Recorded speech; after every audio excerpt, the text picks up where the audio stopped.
This video serves two purposes. First is to kind of respond to your video where you call bullshit on my change for improvement's sake. And the second is to point out the differences between how you do things and the way I do things. When I made this 7 years ago, 8 years ago, whatever it was, I wanted to try out a couple of different things.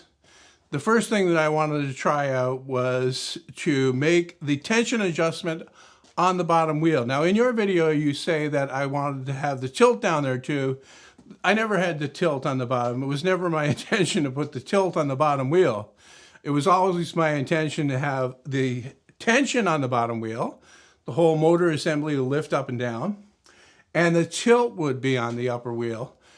To my way of thinking, that did things a little bit better than the traditional design because it split up those two functions. When the upper wheel just has to tilt, that really takes some complication away from that mechanism. It doesn't have to move up and down.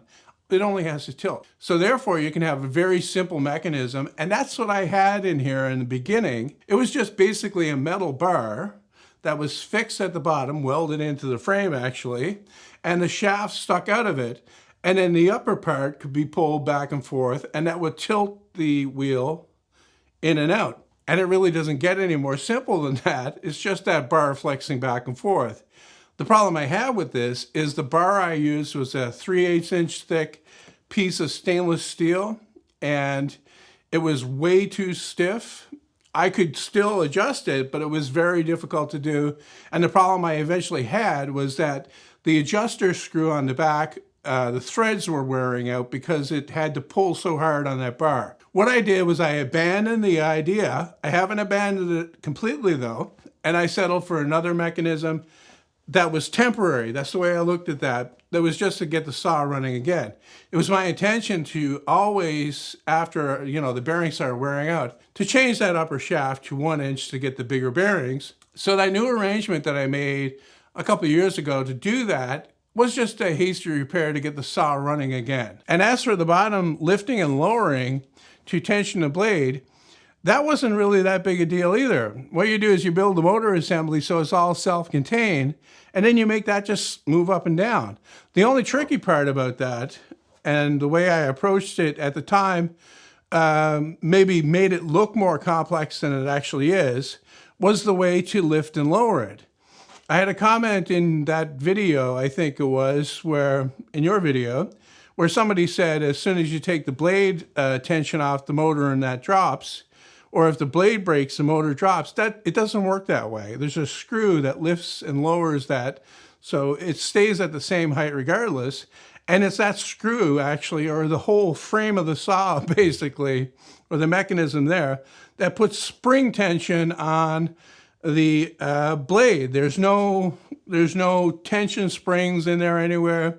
I know that in your saws, you went to great lengths to make leaf springs from wood up on the top to try to put tension on the blade, while I take a less traditional approach to spring tension by using the frame of the saw and the other parts that if you tighten up a screw, it's like a clamp. When you tighten up the clamp here, there's spring tension in here. If you knock that block out, you'll see they want to go back together. That's where the spring tension comes from. It doesn't have to be an individual spring in there. I did the same thing on my belt grinder over there. And I also did the same thing on my modification to your box joint jig with a bearing that was mounted out on the end of an arm that put tension on there. It used that whole mechanism there as the spring, where you made individual leaf springs again to do that. Now, am I saying that one is better than the other? No, I'm saying that they both work, but one has less special parts. Now, I will confess that when I designed this saw in the beginning, I was not as good at doing that as I am now, and I would make some changes.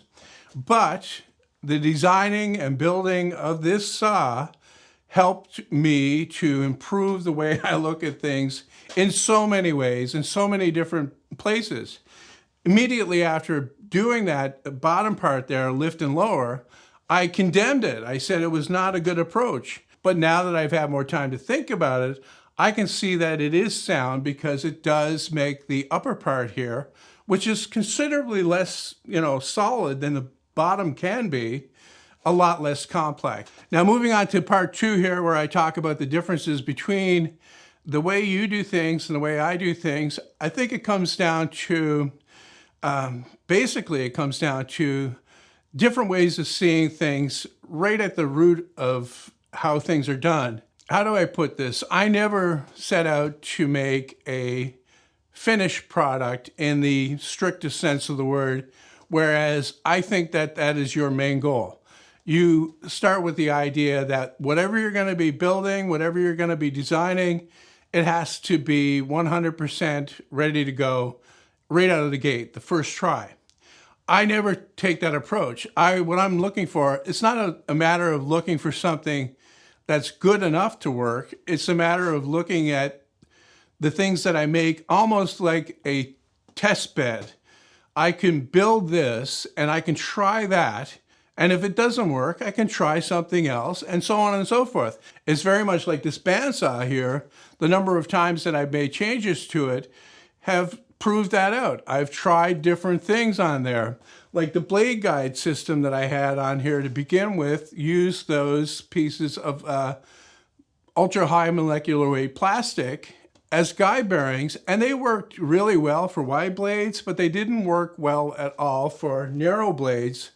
However, I didn't build this saw in the beginning for use with a narrow blade. I built it to resaw.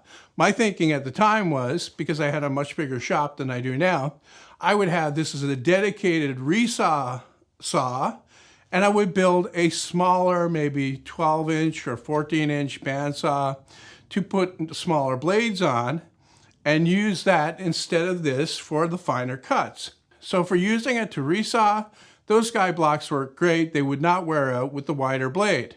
I think that maybe another major difference between us is that I'm a little bit more critical of my own work than you are. You're more accepting of it. I tend to be somewhat satisfied when I finish something, but then as I look at it day after day, I start to pick out problems with it that I would like to change, that I would like to improve.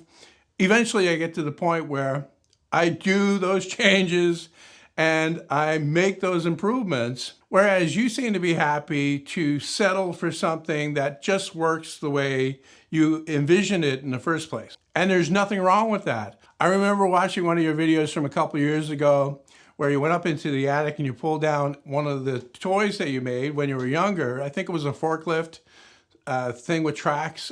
I can't remember the exact details, but that illustrates a huge difference. That probably the biggest difference between us. Even though I built a bunch of stuff similar to that when I was young, I don't have any of it because it quickly got sacrificed. After I grew tired with it, it got sacrificed for the next thing that I was working on. And there's no shame in that. If you're like me, I get my satisfaction from the doing, not from the owning. I would have that thing and I would be looking at it, and if I put it up in the attic, it would nag on me that I had those parts that I could use for something else.